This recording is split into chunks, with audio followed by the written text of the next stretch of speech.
The second experience was in Lillooet, BC. I was with my friend Everett Tom. We were both in tribal police officer training. And what year was it? I was around 91, 92.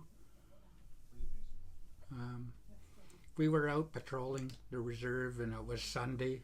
It was dead as a doornail, like not a soul on the res.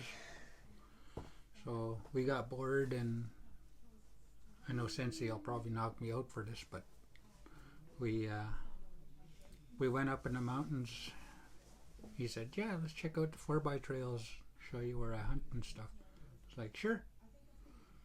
We went to the store, loaded up on pop and some munchies for the trip.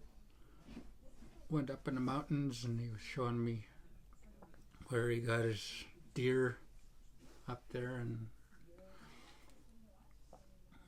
we were driving along, and I said, "Hey, there's a road." I pointed to the passenger side. Grass was about 4 foot tall. And he said, "It's growing in." I said, "Oh, come on, man, it's only grass, like some kind of tall grass." Okay, so we went down there. We only got about 400 meters down, and maybe even less. And there's a hill going up like that on the road, and it had the same tall grass, about 3 or 4 feet tall. We were driving along, had my arm out the window, and he said he'd never been down that road before. He said it's all grown in, no one uses it. So we were driving along, all of a sudden, bang! Like, what the hell? A piece, something like about that long, about that big, piece of wood hit the truck and just missed my arm. It broke the mirror.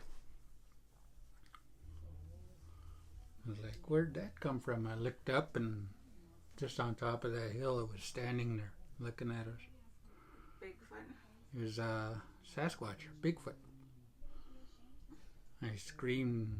Everett said, "What the hell?" I grabbed him by the scruff and pulled him down. He was almost literally on my lap looking up at that thing. He screamed, and next thing you know, the truck was in reverse and we were flying backwards. I looked back and I was like, "Oh shit, I better let him go so he can drive." We got out of there and got back and told people, and they just said, "You were someplace where you're not supposed to be." I said, "Yeah, I figured that much. I mean, we're supposed to be patrolling. Guess that was our punishment."